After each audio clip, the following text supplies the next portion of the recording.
Imagine a nation built on a foundation of ancient prophecies, but forged in the fires of near total destruction. A place where people were exiled, scattered across the globe, only to return and rebuild a thriving nation in the midst of hostile neighbors. Israel, a land so pivotal, it has shaped the course of history, not just for its people, but for the entire world. But here's the twist. Most people have no idea how close Israel came to never existing at all. With every turn in its history, it almost vanished until something unexpected happened. This isn't just a story of the birth of a nation. This is the untold tale of survival against the most impossible odds. What made Israel rise from ruins when every other nation would have fallen? And what secrets about its past could change everything you thought you knew?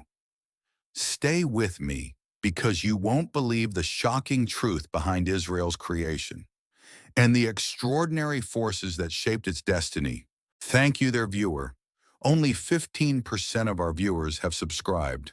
That means 85% of you could miss our next uncovering of history's darkest secrets. Don't let the past slip away. Hit subscribe and turn on your notification so you never miss a moment of truth.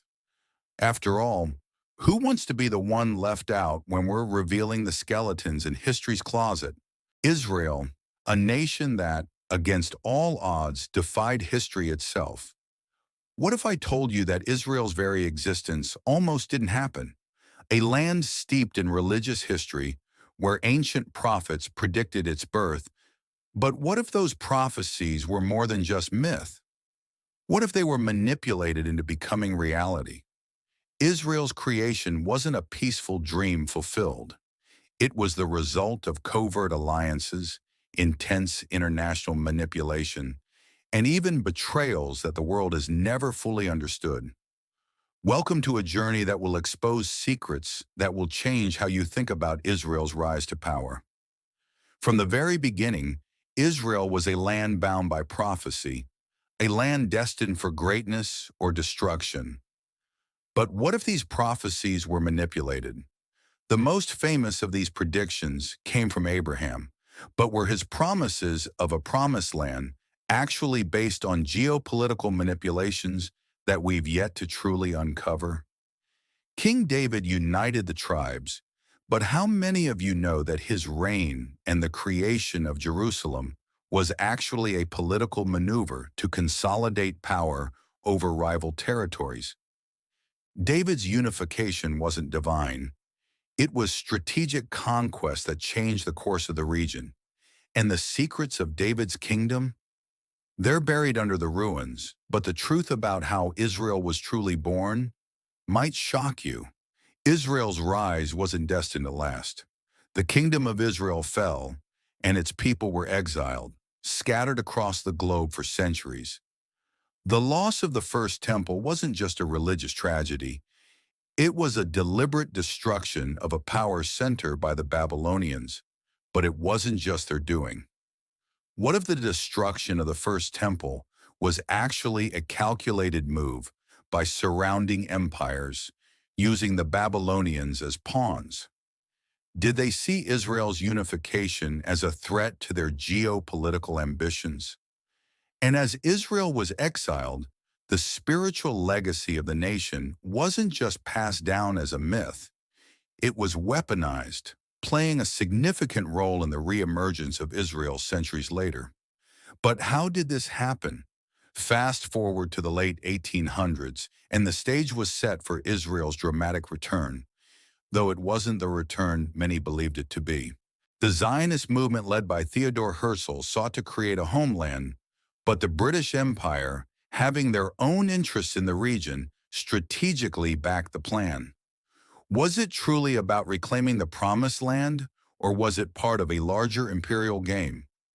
Do you know that the Balfour Declaration wasn't simply a diplomatic gesture? It was a calculated political move that guaranteed Jewish support in exchange for something far more valuable in British hands? Israel's rebirth wasn't an idealistic victory. It was the beginning of a hidden geopolitical war. But here's the real kicker. The Balfour Declaration wasn't the only thing Israel had to thank for its modern existence. There was a shocking alliance formed during World War II that changed everything. In 1948, Israel declared independence, and the world watched as Arab nations launched an all-out assault. But did you know Israel didn't win the war alone? They had covert help from a secret alliance with one of the world's superpowers. The U.S. No, it was the Soviet Union. Yes, the Soviets were Israel's secret allies in the 1948 war, offering military support that many are still unaware of. Why? Because Israel's birth wasn't just about survival. It was about the Soviets leveraging Israel as a strategic foothold in the Middle East against British and American interests. The Soviets' involvement wasn't the only secret Israel kept. The unspoken agreements made behind closed doors would shape the future of Israel in ways you never saw coming. After its stunning victory in 1948, Israel didn't just sit back and relax. It built the most powerful military in the region, and it did so through some of the world's most cutting-edge technologies. But how did a small desert nation manage to outpace even the most advanced countries in the world when it came to military tech? What most people don't realize is that Israel's military success is built in a secret: the conscription of every man and woman into service. This isn't just about defense, it's about creating a nation of innovators, where every citizen has the skills to contribute to the military-industrial complex. Israel's defense capabilities are unparalleled, but what you don't know is that the ultimate secret weapon they developed could change the entire balance of power in the world.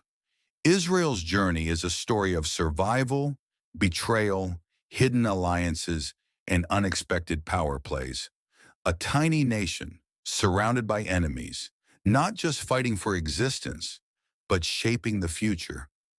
What will Israel's next move be? Can a nation with so many secrets continue to thrive without facing new challenges? One thing is certain: the history of Israel is far from over. And the real story behind its rise? It's more complex, dangerous, and manipulative than anyone dares to admit. Israel, a land that didn't rise on the wings of destiny. It was forged in blood, deceit, and ruthless calculations.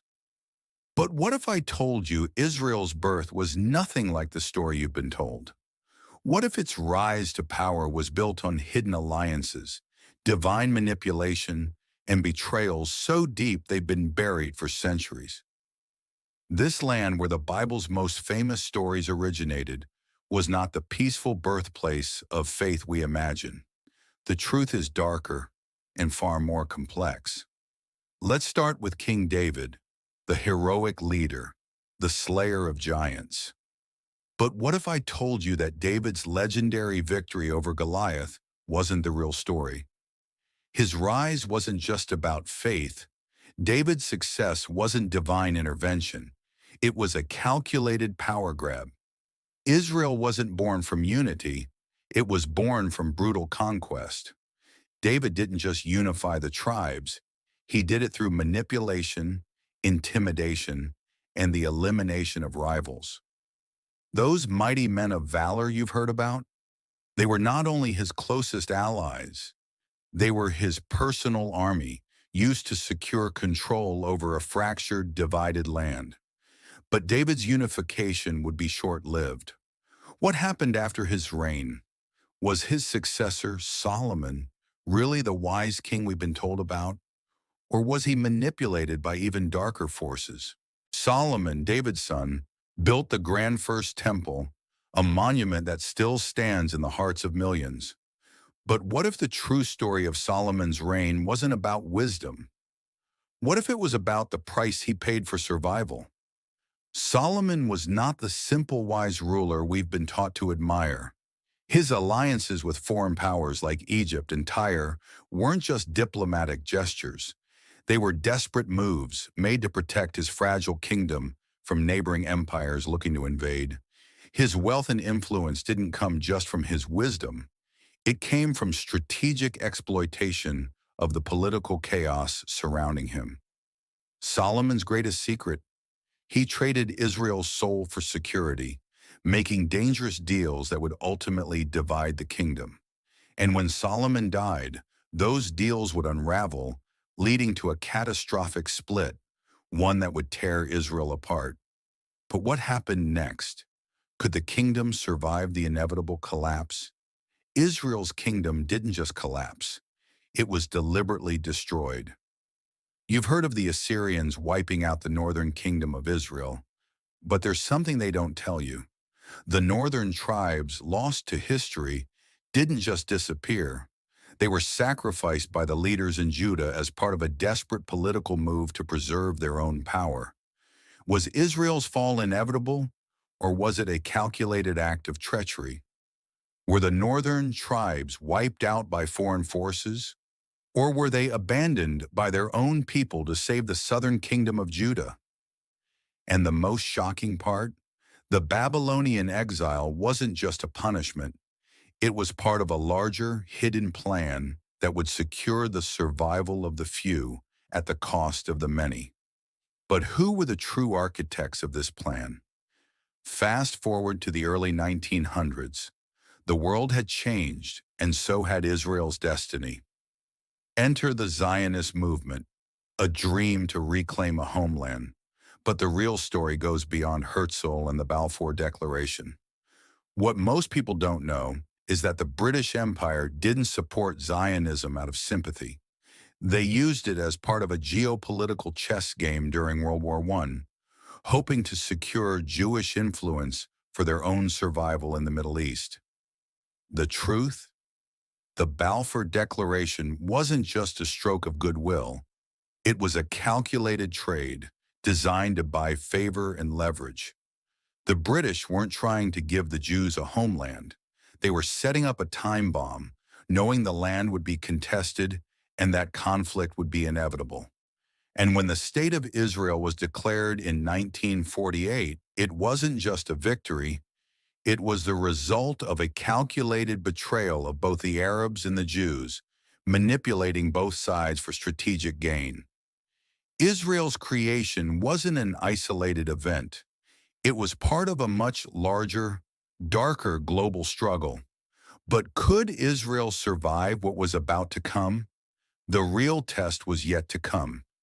Despite being surrounded by enemies, Israel flourished in ways that defied all logic. But the secret to Israel's survival wasn't just its military might. It was the hidden alliances. Alliances with global superpowers. Alliances made in the shadows. Israel's survival depended not just on the strength of its Iron Dome or the skill of its soldiers. It was about covert deals, military support, and technological transfers from countries that had their own agendas. Israel wasn't just a lone wolf. It was playing a global game, one that's still unfolding today. The story of Israel is not the heroic tale we've been led to believe. It's a story of deception, manipulation, and survival through any means necessary. A tiny nation, surrounded by enemies, surviving by leveraging its place in a world that never stopped trying to destroy it. But the truth remains hidden in the shadows. What other secrets does Israel hold? What will the next chapter look like? Israel's story isn't one of divine intervention. It's not the story of a people chosen for greatness. It's the story of a kingdom that came close to being erased from history, and a people who were forced to claw their way back from the brink. What if I told you Israel's survival wasn't a miracle, but rather a brutal political maneuver, a series of calculated sacrifices that no one ever talks about? What if the real lesson in Israel's history isn't about faith, but about the price of survival? Israel's history wasn't written by kings and prophets. It was written by those who sought to destroy it. The questions you've never asked about Israel's origins, the true forces behind its rise, are what we will answer today. Israel's kingdom didn't come together peacefully. King David wasn't simply a man of faith, he was a brutal military leader who manipulated his way to the throne. His mighty men of valor weren't just loyal followers, they were the enforcers of his rule, sent to eliminate anyone who stood in his way. The kingdom David built was not a land of unity, but one forged through intimidation and violent conquest. David's son, Solomon, inherited not just a kingdom, but a legacy of division and betrayal. Known for his wisdom, Solomon's true genius wasn't just in diplomacy, it was in securing Israel's position through covert deals. Did you know Solomon's alliances with Tyre, Egypt, and Assyria were not acts of faith, but calculated maneuvers to survive the growing powers around him? Solomon's kingdom thrived, but only at the expense of his loyalties. What was the real price Israel paid for Solomon's reign? When Solomon died, his kingdom fractured. The northern kingdom of Israel broke away from Judah, a bitter split that would haunt Israel for centuries. Rehoboam, Solomon's son, was a weak leader, and his missteps set the stage for the kingdom's eventual collapse. But the real tragic irony was that Israel didn't fall to foreign invaders first. It fell to its own division. The Assyrians didn't just destroy Israel, they obliterated it. The 10 tribes of the northern kingdom were lost to history. Israel didn't just fall to an external power, it imploded from within, driven by greed, division, and betrayal. Israel's collapse wasn't the result of divine punishment. It was political failure. Judah remained, but for how long? The question isn't whether Israel's fall was inevitable. It was how easily they had let it happen. The destruction of the first temple in 586 BCE wasn't a singular event. It was Israel's final betrayal. The Babylonians, led by Nebuchadnezzar, didn't just conquer Jerusalem, they destroyed its soul. But did you know Israel's fate wasn't sealed by the Babylonians alone? The internal strife and lack of unity in Judah played a key role in inviting their conquest. Jeremiah warned them. He prophesied the fall, but Israel ignored him. The Babylonian exile wasn't a punishment from God. It was a self-inflicted wound. The people of Judah had turned their backs on their faith, and in the end, the exile was a consequence of their own disobedience. But exile wasn't the end. A strange promise began to emerge from the ruins. Israel wasn't just about to disappear. Something extraordinary was about to happen.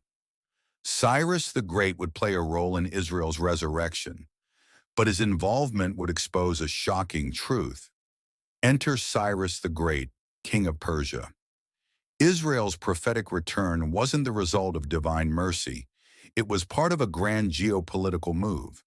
Cyrus, the Persian ruler, allowed the Israelites to return to their land in 539 BCE. But it wasn't an act of pure kindness. He needed the Jewish diaspora as a political asset, both to stabilize his empire and to secure his hold over Babylon. The Israelites had a miraculous return, but it wasn't without cost.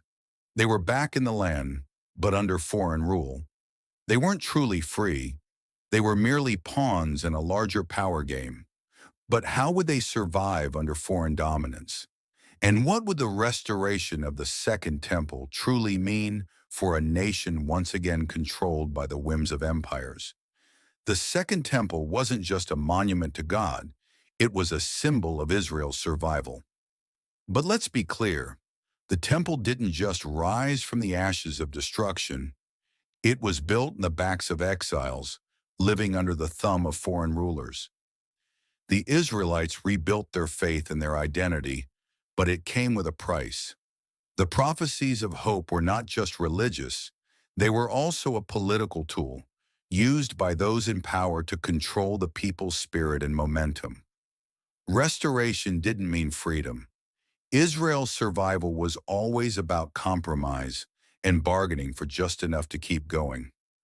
Would Israel ever truly be free, or would it always be a land of half recovery, caught between the promises of the past and the bitter realities of foreign control.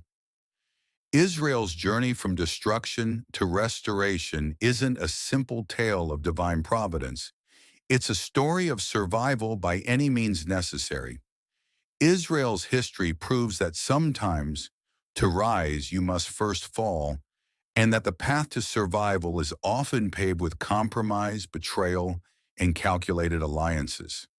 Israel's resilience continues today, but the question remains, will Israel ever break free from its past of political manipulation and struggle? Or is the story of Israel destined to be one of constant survival, held together by faith and global leverage? Imagine a land of promises, a land that, for centuries, was promised to the Jewish people, by others for their own gain. What if I told you that Israel's birth was not the result of divine fate, but of political manipulation, betrayal, and a series of self-interested promises made by the very powers that sought to control the Middle East? By the late 1800s, Jews were returning to Palestine, but not simply because of faith. They were returning because the British Empire had promised them a homeland. But was it out of kindness? No, it was a calculated move by the British, designed to secure their dominance in the Middle East, especially with the rise of Arab nationalism. Israel's birth was not the result of a miracle. It was part of a bigger game. But what was the true cost of this pact between Zionist leaders and the British? Zionism wasn't just about returning to a homeland. It was about seizing an opportunity created by European political turbulence.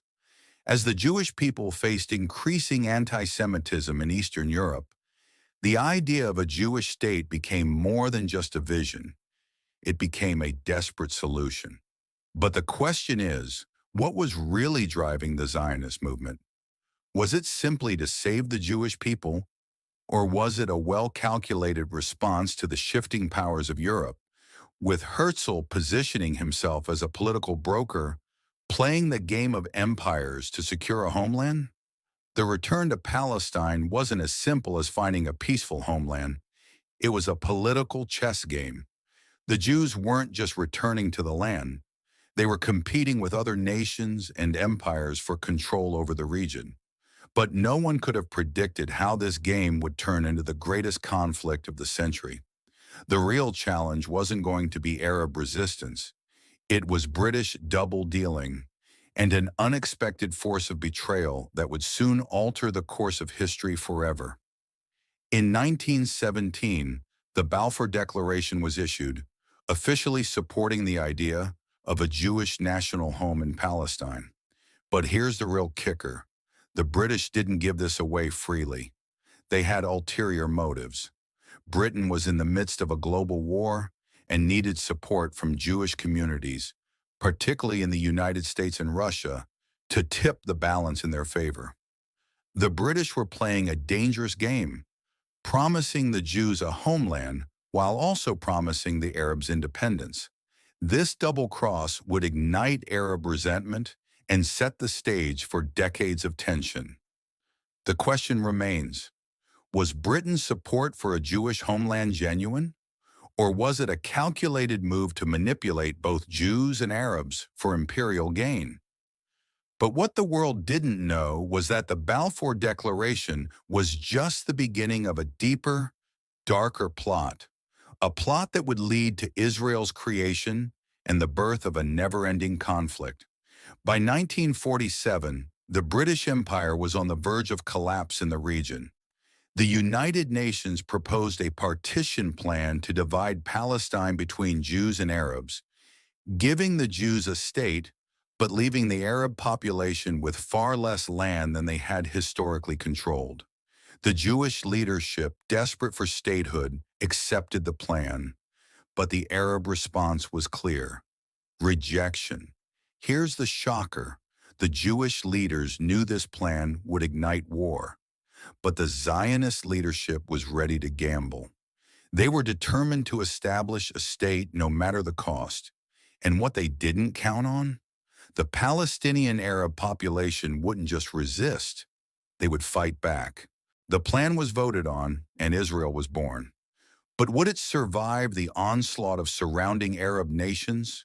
Or was the birth of Israel destined to be the beginning of a never-ending war?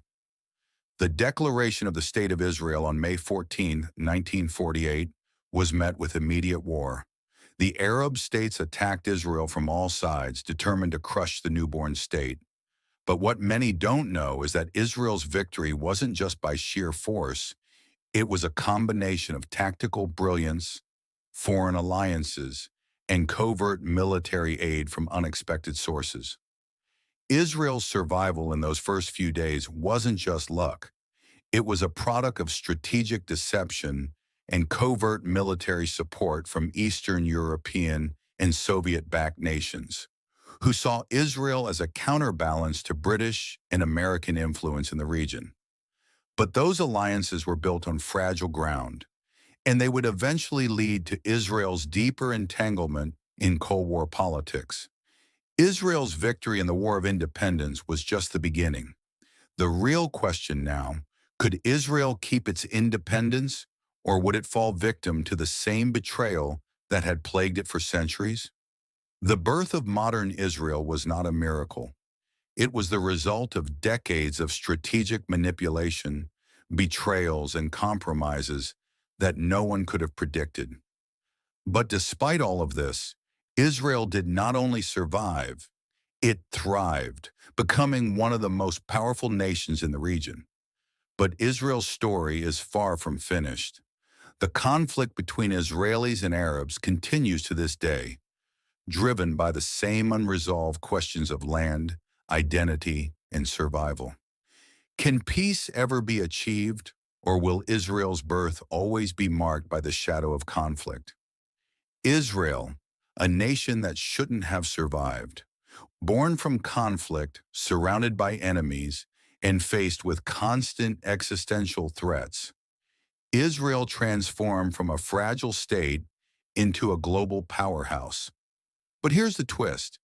The success of this tiny nation wasn't born just from innovation. It was born from sacrifice, secrecy, and a relentless will to survive at any cost. Israel didn't just innovate. It harnessed its desperation, its wars, and its alliances with the world's superpowers to build and defend the future. What if I told you the story of Israel's tech dominance wasn't all about ingenuity? What if it was also about cutthroat survival, covert operations, and unseen manipulation? The real secret to Israel's success. It wasn't just tech. It was how Israel played the game with global superpowers, bending every rule and every alliance to ensure it stayed alive. And this is the unspoken truth behind the rise of Israel. By the late 20th century, Israel's startups weren't just tech companies. They were life-saving technologies. But the story of Israel's transformation into a startup nation wasn't just about innovation. It was about using scarcity as a tool of ingenuity. Imagine a land where resources are scarce, enemies surround you, and the only way forward is to create or perish. Israel didn't just create companies. It created solutions for survival. The same military mindset that turned young Israelis into elite fighters became the bedrock of their innovation culture. The focus? Efficient, quick, and life-saving, because failure wasn't an option. But Israel's technological success wasn't simply a matter of brainpower. It was about finding strategic allies in the global tech race. And what if I told you that Israel's survival depended not just on its own brilliance, but on foreign players pulling the strings? In a land where water is as scarce as gold, Israel turned the desert into a bountiful garden. The drip irrigation system was just one of the game-changing innovations that Israel birthed.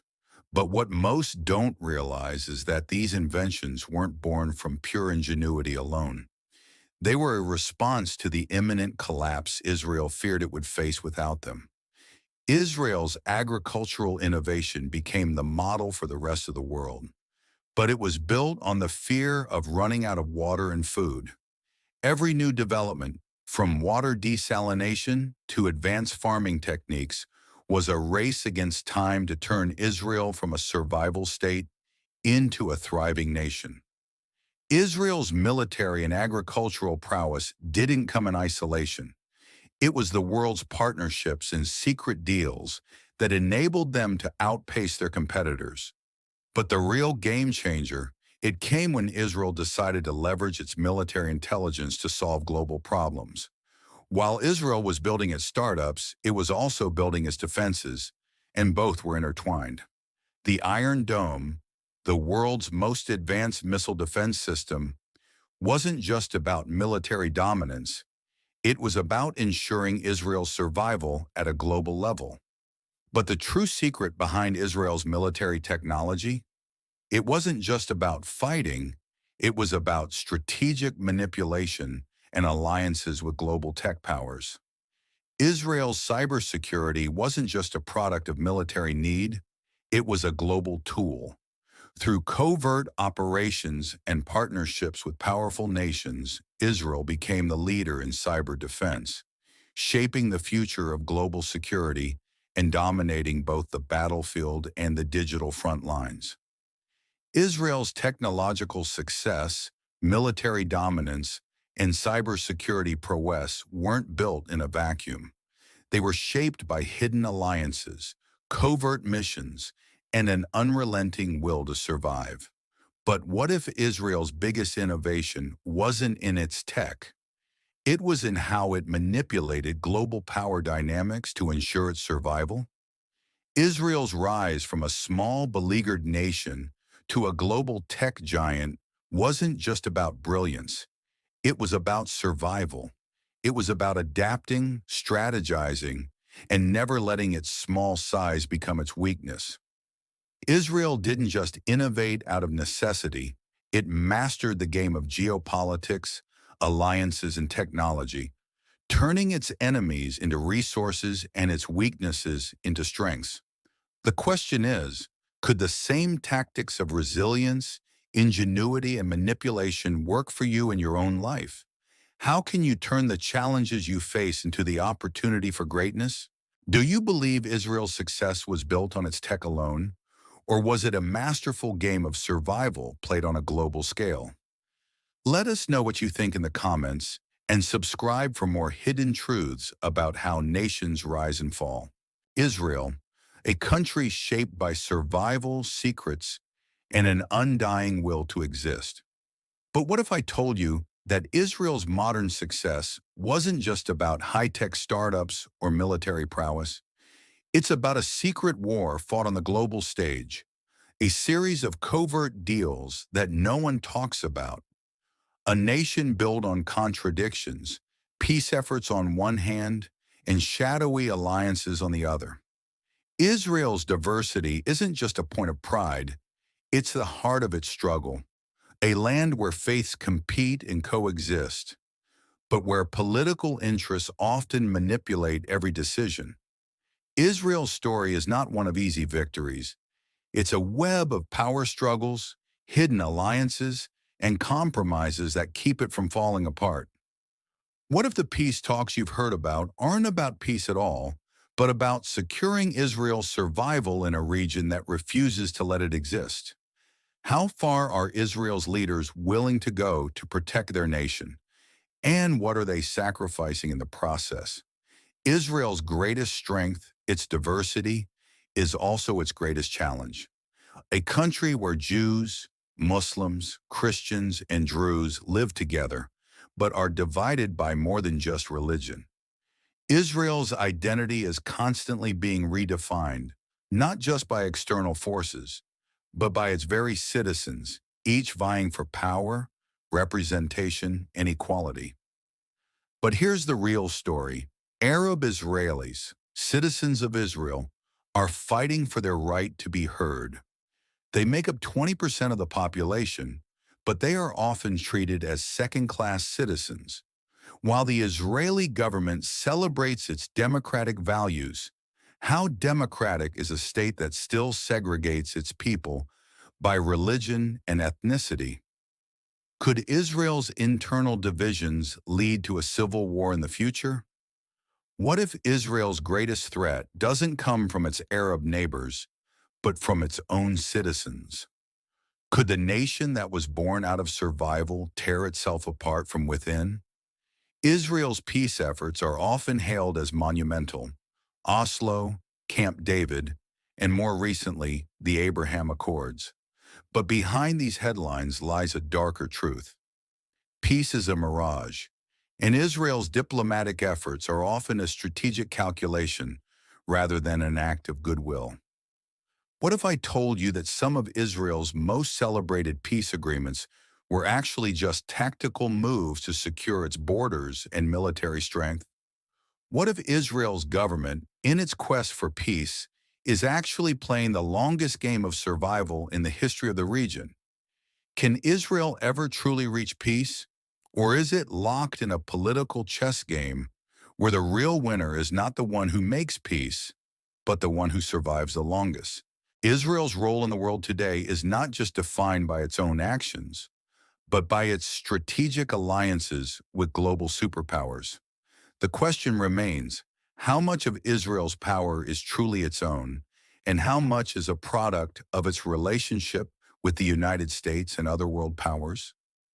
Israel's military dominance, its tech revolution, and even its cybersecurity success, they're not just the product of internal brilliance. Israel has long been a pawn in the geopolitical game between the West and the Arab world, used as a buffer by superpowers in exchange for military technology, economic support, and diplomatic backing. But here's the real question. How much control does Israel have over its own destiny when its survival is so deeply tied to the whims of foreign powers? Israel's success in the 21st century is undeniable.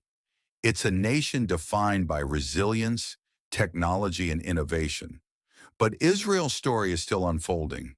The internal divisions, the external threats, the political manipulations, and the unceasing struggle for peace. They're not just history. They are the present and the future of Israel.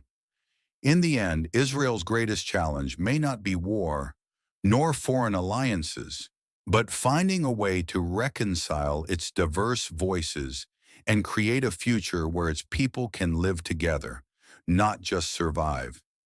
Israel, a country that should not exist, but somehow, against all odds, thrives in the heart of a hostile region. But what if I told you that Israel's success isn't just a result of faith or innovation? What if I told you the true story of Israel's survival has less to do with divine intervention and more to do with calculated manipulation, hidden alliances, and an unspeakable cost that no one talks about? Israel's survival wasn't guaranteed. It was a gamble, a geopolitical chess game played by the world's superpowers. But how did a nation surrounded by enemies become a global power? And at what cost? The dream of a Jewish homeland wasn't born from divine promise or ancient scriptures. It was forged by political maneuvering. Herzl, the father of modern Zionism, didn't simply call for a return to the land of the Bible. He bargained with European powers who saw Zionism as an opportunity to secure influence in the Middle East. The real question is, was Israel ever meant to be a peaceful haven, or was it always a strategic pawn in a much larger geopolitical game? By 1917, Britain's promise of a Jewish national home wasn't just a gesture of goodwill. It was a calculated gamble to secure favor in a region dominated by Ottoman control. What most people don't know is that the Balfour Declaration was about much more than Jewish migration. It was about Britain's interest in the region and its need for Jewish support during World War I. The price? Israel's fate was already being sold on the world stage. Balfour's promise wasn't the end of the game. It was only the beginning. Who was pulling the strings behind the scenes to create a state that would eventually challenge the entire region? Israel didn't just win wars on its own, it was propped up by invisible hands. The Six-Day War in 1967 wasn't just a battle for territory, it was a strategic victory aided by secret alliances and military support from the West, particularly the United States. But here's the shocker. Israel's survival depended not just on its own military genius, but on how it manipulated and bargained with superpowers behind closed doors. What most people don't know is that the U.S. military has had a direct hand in Israeli military innovations, from the Iron Dome to cybersecurity tech. Israel's defense systems didn't just spring from domestic ingenuity, they were designed and funded by global interests. In exchange for its survival, Israel served as a buffer for Western powers in a volatile region. Israel today is a land of contradictions, a technological marvel surrounded by a sea of conflict. Its rise from the ashes of war is a testament to human resilience, but the cost of that survival may one day define its future. The question remains, can Israel ever break free from the forces that have shaped its existence, or will it forever be bound by the dark alliances, military strategies, and moral compromises that secured its place in the world? What do you think? Is Israel's success truly built on innovation and resilience? Or is it a carefully crafted story of survival at any cost? How do we reconcile the triumphs of a nation with the sacrifices made along the way? Is peace even possible in a land where history is written by constant conflict? Share your thoughts in the comments. Your voice matters. If you've been moved by this story, like, share, and subscribe. Let's keep the conversation going, and together we'll uncover more stories of survival, strength, and the price of peace in the world's most complex histories. What lessons from Israel's journey can you take into your own life? Let us know how resilience, compromise, and the will to keep moving forward shape your own story. Your story might just be the key to understanding the world around you.